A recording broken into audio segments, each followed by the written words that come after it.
Across the country, car lots are filling up, loans are defaulting faster than they can be resold, and the biggest names in auto sales are quietly sounding alarms behind closed doors. Carmax's sudden warning is not just about used cars. It is about the financial cracks spreading through the entire economy. While the headlines distract you with new models and electric hype, something deeper, something permanent, is breaking under the surface. Why did the largest used car dealers send a distress signal before anyone else? How are hedge funds and banks positioning to profit while everyday buyers get crushed? And what does this collapse reveal about the future of owning anything in America? What's happening?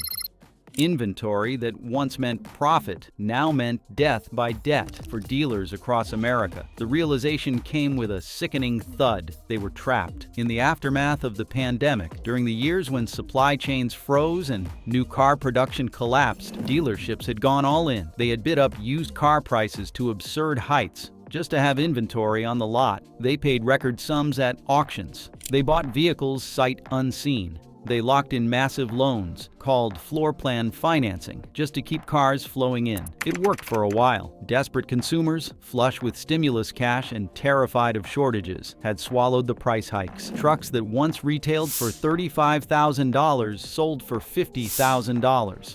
Family sedans fetched numbers usually reserved for luxury badges. Every lot in America felt like a casino, and the house was winning. But now, those jackpots were turning into anchors. Dealers sat on millions, sometimes tens of millions, of dollars worth of aging inventory. Vehicles purchased at the top of the bubble were now aging on the lot like spoiled milk, their values dropping week by week. It had already been painful before. Carmax's memo turned that slow bleed into an arterial spray. The equation was brutally simple. The longer the vehicles sat, the more their book value eroded. The more their value eroded, the bigger the losses at sale. And the banks that financed those cars, they were not interested in sentimental stories about pandemic hardships. They wanted their money back. Dealers who once boasted about record profits were now whispering about survival strategies. Could they discount fast enough to unload stock? Could they hold out and pray for a market rebound? Could they get the banks to cut them some slack? The brutal answer was no. The bomb was already ticking. But while panic brewed on the lots, it was the banks who smelled blood first. Bankers tightened the noose. When lenders stop answering your calls, you know it is already too late. If the car dealers thought they were under pressure, they had not yet seen how cold the banks could be. Within days of the Carmax memo leak, lenders began issuing demands for inventory reappraisals. In plain English, that meant sending inspectors out to reassess the real value of every vehicle sitting on dealership lots. What they found horrified them. Trucks once booked at $45,000 now barely commanded $35,000. Mid-size sedans bought for $28,000 could not even clear $20,000 at wholesale auctions. The gap between loan values and real-world values yawned wider every day. And when banks see that gap, they do not negotiate. They call the note. For most dealers, there was no good choice. Selling into a collapsing market would mean catastrophic losses. Holding on to inventory and hoping for a rebound would simply deepen the hole. And refinancing? Forget it. Banks were not writing new deals. They were retreating fast. Meanwhile, interest rates on outstanding balances ticked higher and higher. The cost of simply holding on to aging vehicles became unbearable. Some dealerships were paying thousands of dollars per week, per car, just in interest alone. Veteran auto executives who had survived recessions, oil shocks, and financial crises sat stunned. They had never seen it unwind this fast and this hard. It was not just an inventory crisis now. It was a credit collapse. And into this wounded battlefield stepped the unlikeliest player of all, Carmax itself. This isn't guesswork. It's real data, real reports, and real fallout.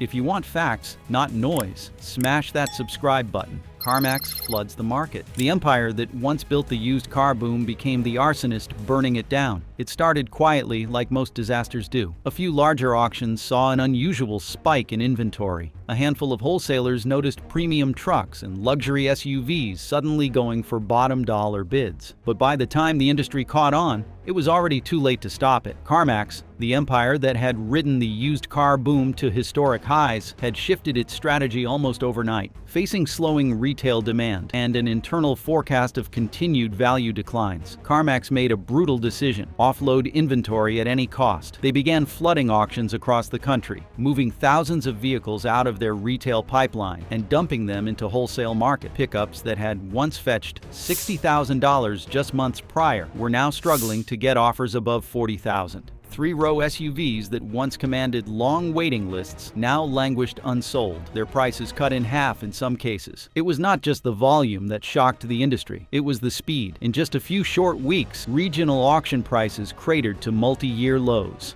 Dealers who had stocked up at the peak of consumer demand suddenly found themselves underwater, holding vehicles that were now worth 20, 30, sometimes 40% less than what they had paid. The effect was immediate and catastrophic. For independent dealers, many of whom depended on thin margins and fast turnover, the crash was not just painful, it was terminal. Some tried to hold the line, refusing to slash prices and hoping the market would bounce back. It didn't. Others tried to move inventory at a loss, but found buyers reluctant, still waiting for even better deals. Those who hesitated even a few weeks found themselves crushed under mounting floor plan interest costs and frozen credit lines. Carmax's strategy was surgical: take the loss quickly, recover liquidity, and leave the rest of the industry bleeding. In a way, it was brilliant. Cold, ruthless, but brilliant. They knew the market would not support every player, so they chose to be the executioner rather than the executed. And for every dealership that fell, a little piece of the American dream fell with it. And as the human cost rose, the lawsuits began to fly. Lawsuits, blame, and bloodshed. As the rubble of collapsed dealerships and frozen inventories piled higher, so did the anger. It was inevitable. Lawsuits erupted like wildfires across the industry. Dealers who had once attended the same trade shows, shared beers at conventions, now pointed fingers with venom and rage. At the center of it all stood Carmax and the banks. Dealers accused Carmax of manipulating auction prices intentionally to corner market share. They claimed Carmax's early insider knowledge of price declines, knowledge they allegedly withheld, gave them an unfair advantage. Some lawsuits went even further, alleging that floor plan lenders conspired with Carmax, reappraising collateral at precisely the worst moments to force smaller players into default. The accusations were messy, tangled, and explosive. Class action suits were filed in multiple states. Regional banking groups were subpoenaed. And all the while, the media had a field day. Headlines screamed of betrayal, collusion, and rigged games. Talk radio filled with enraged small business owners calling for heads to roll. For many dealers, it was not even about winning the lawsuits. It was about survival or vengeance. They had lost everything: their businesses, their reputations, even their homes in some cases. And if they could drag Carmax and the big lenders into the mud with them, they were willing to fight to the bitter end. Meanwhile, the public, who had once trusted the local guy to get them a good deal on a used car, now saw nothing but carnage. The once proud image of the car dealer, already battered by years of jokes and stereotypes, was reduced to a symbol of greed and decay. But the real monster had not yet awakened. The financial collapse was still to come. The auto loan meltdown begins. While the headlines focused on auctions, lawsuits, and dealership closures, a darker storm brewed underneath it all. The auto loan industry, the true engine behind car buying for most Americans, began to collapse. It started with subprime loans. Americans who had bought overpriced vehicles in the frenzy of the pandemic market were now hopelessly underwater. Their cars, often financed at inflated sticker prices with high interest rates, were suddenly worth much less than their loan balances. The math was brutal and unforgiving. Many chose to simply walk away. Repo companies could not keep up. Storage lots overflowed with seized vehicles, many of them newer models that just a year ago were considered hot commodities. Auction houses had no room left to process the repossessions, and every additional flood of used cars pushed values and future loan collateral down even further. Secondary markets for auto loan-backed securities began to freeze. Investors who had once gobbled up bundles of auto loans, believing them to be safe and profitable, now saw the writing on the wall. Defaults surged. Yields plummeted. Liquidity dried up. For the dealers who had somehow survived the price war and the lawsuits, this was the final death blow. Without financing available to customers, Even deeply discounted cars could not move. Americans could not get approved for loans, or if they could, the terms were punishingly bad. The meltdown rippled outward. Credit scores plunged nationwide. Job mobility fell as families lost access to reliable transportation. A car was no longer a tool of freedom. It became a shackle of debt or an anchor dragging families under the waves. And while Main Street was drowning, the political class finally noticed the smoke rising. And once the engine of consumer credit stalled, something even bigger was unfolding far away from the microphones and marble columns. Something that would reshape the entire future of how Americans bought their cars. And in the wreckage, a new class of kings quietly seized the crown. The rise of the mega dealers. While Washington blustered, the real winners were already moving with ruthless efficiency. Mega dealers, massive corporate chains backed by private equity and hedge funds, began sweeping across the landscape like vultures descending on a battlefield. In town after town, signs that once bore proud family names came down, replaced by cold, interchangeable logos. Dealerships that had stood for 50 or 60 years, sometimes longer, sold for pennies on the dollar. Some owners simply locked their doors and walked away, unable to stomach the fire sale. Others held out hope until the bank called their loans, forcing them to sell to the highest bidder. And the highest bidder was always a corporate giant armed with limitless cash. Companies like Lithia Motors, AutoNation,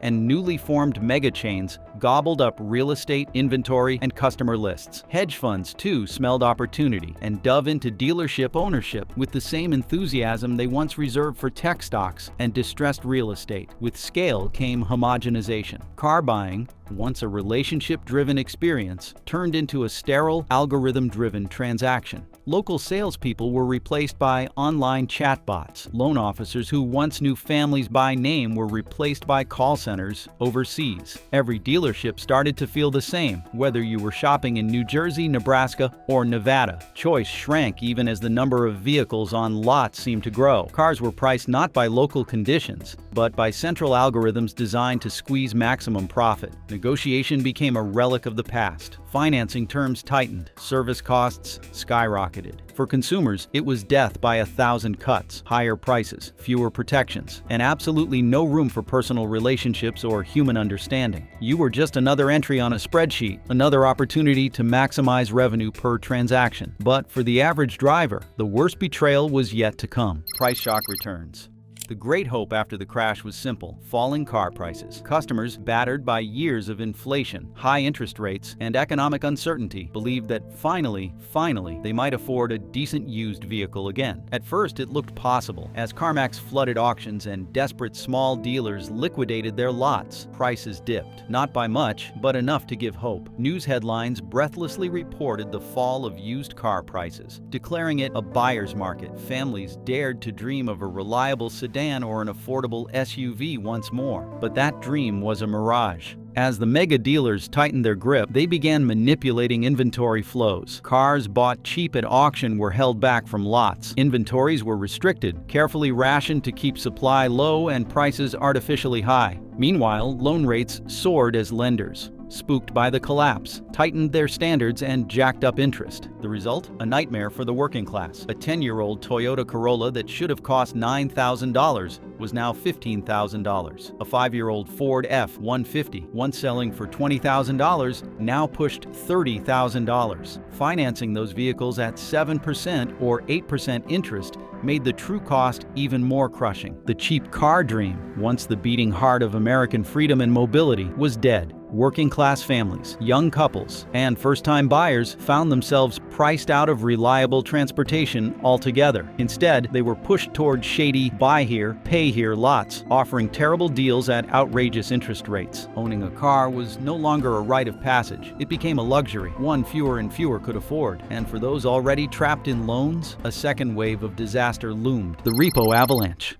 As car prices surged and loan conditions worsened, millions of Americans found themselves trapped in financial quicksand. They had purchased vehicles when prices were high, financed them at punishing rates, and now faced brutal monthly payments they could no longer afford. The first wave of repossessions hit fast. Tow trucks prowled neighborhoods day and night. Vehicles disappeared from driveways, parking lots, and even workplaces. Some owners desperately tried to hide their cars, parking miles away from home or chaining them up. It did not matter. The repo men always found a way. Within months, repo companies reported multi-year backlogs. Their lots overflowed with seized vehicles, sedans, trucks, minivans, each one a shattered financial life. Credit scores plunged. Without cars, many workers lost their ability to commute, forcing them to quit jobs or face termination. Families scrambled to reorganize their lives, often moving closer to cities, losing homes, and breaking apart under the pressure. Desperation rose. Craigslist and Facebook Marketplace were flooded with sob stories. Need to sell immediately. Lost my job. Can't afford the payment. Each listing a tiny scream into the void of an economy that no longer cared. Car ownership had once symbolized freedom, independence, opportunity. Now it symbolized debt, despair, and defeat. And while America wept, Wall Street toasted the profits. How Wall Street played the collapse. As the car market spiraled into chaos, Wall Street did what it does best. It turned collapse into a profit center. Hedge funds, investment banks, and private equity firms had not been caught off guard by the sudden implosion. In fact, many of them had spent the past 2 years quietly positioning themselves for it. They understood the underlying weakness long before the first dealership closed its doors. They saw the unsustainable loan-to-value ratio,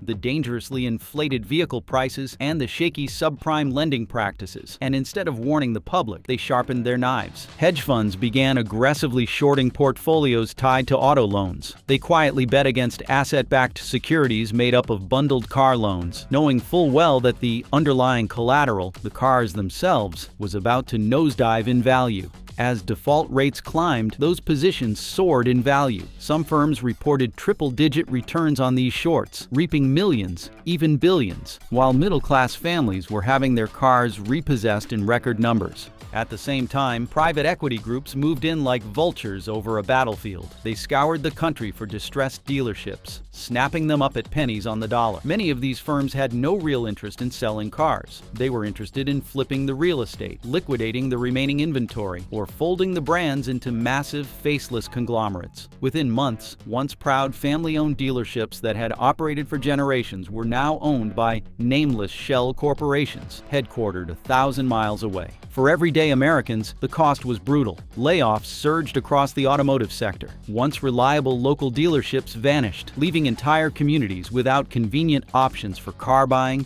repairs, or financing. Vehicle prices fluctuated wildly, and financing became more cutthroat and predatory. And while Main Street suffered, Wall Street's champagne glasses clinked in celebration. The profits were not an accident. They were engineered. From the earliest whispers of Carmax's warning memo to the collapse of loan markets, powerful insiders had bet against the very market they once claimed to serve. And they won, not because they created anything of value, but because they knew when to pull the rug out. And behind the smoke and mirrors, one final betrayal was being written into law. Washington's real agenda revealed. When the devastation in the car market reached the national stage, politicians wasted no time holding hearings. Cameras flashed, righteous speeches were made, lawmakers pointed fingers at banks, dealerships, and even consumers themselves. But behind the scenes, the real action was unfolding in back rooms, far away from public scrutiny. Lobbyists representing mega dealers, banking conglomerates, and Wall Street firms swarmed Capitol Hill. They worked feverishly to craft legislation, bills that were branded as consumer protection reforms, but in reality tilted the playing field even further against the average American. Under the guise of stabilizing the car market, new laws were passed that quietly stripped away protections for small and mid-sized dealerships. Requirements that once forced transparency in lending and vehicle pricing were weakened or eliminated. Consumer lending protections were gutted, allowing banks to impose harsher penalties, higher interest rates, and more aggressive repossession practices. Subsidies and incentives meant to help small businesses rebuild were quietly funneled toward the mega dealer corporations that had already devoured the independent competition. Washington did not fix the collapse. It cemented it. They did not rebuild a fairer, more resilient system. They preserved the monopoly power of the few at the expense of the many. And all the while, politicians delivered press conferences filled with empty promises, knowing full well whose side they had chosen. The American car market would never return to what it once was. The dream of owning a car, of building a family business, of creating generational wealth through honest work, had been traded away for campaign donations and corporate favors. And in the ashes of the American car market, a new reality took hold: the death of car ownership as we knew it. Once owning a car was a rite of passage. It meant independence, self-reliance, the ability to go wherever life led. But after the collapse, that dream shriveled into a financial trap. Subscription services began to replace traditional ownership models. Instead of buying a car, Americans were encouraged to lease access to one, much like a smartphone subscription plan. Monthly payments stretched on indefinitely, with no equity, no ownership, and no end in sight. Companies rolled out fleet rental programs where you could switch cars every few months, but the fees piled up faster than ever. At the same time, long-term leasing became the norm. 5-year, 6-year, even 7-year terms were aggressively marketed, locking customers into cycles of endless payments. The dream of paying off a car and owning it free and clear faded into myth. Owning a car outright, free of loans, fees, and corporate control, became a luxury reserved for the wealthy. For the average American family, especially in rural and suburban areas, transportation costs became a crushing burden. Areas that once thrived on cheap mobility turned into transportation deserts. Job opportunities dried up, families were forced to move, and entire communities lost their lifelines to economic survival. This was not progress, it was feudalism on 4 wheels. The car, once a symbol of open roads and endless possibilities, had become an anchor, dragging millions deeper into debt. And few even noticed how easily it had happened, how smoothly freedom had been repackaged into a service contract. But for those still watching, there was one final warning that nobody could ignore. The Carmax warning was just the beginning. Carmax's early warning memo had been treated at first as an isolated event, a simple market correction in a volatile industry. But it was not just about cars. It was a glimpse into a deeper, more dangerous sickness in the American economy. The collapse of the car market exposed a system addicted to easy debt, speculation, and corporate consolidation. It revealed how fragile entire industries had become, how a single shock could cascade into national disaster because the foundation was rotten all along. Housing, education, healthcare, every sector that once offered stability for middle-class families was now balanced on the same knife's edge. Student debt bubbles swelled, healthcare costs exploded, housing prices climbed beyond reach for most first-time buyers. And like the used car market, it was not a natural evolution. It was the deliberate design of a system rigged for short-term profit and long-term control. What happened to the car market was not an isolated tragedy. It was a warning shot, a blueprint. The next collapse would not be limited to dealership lots and car loan offices. It would hit home mortgages. It would hit universities. It would hit hospitals. It would hit the very fabric of daily life. Carmax's warning was not just about the value of used trucks and sedans. It was a flashing red light across the whole economy. And if America failed to heed it, the crash that comes next would make the car market collapse look like a minor fender bender. The car market broke first, but America itself may be next. So what do you think happens next? Drop your thoughts in the comments. And if you want to stay ahead of the real story, don't forget to subscribe before you go.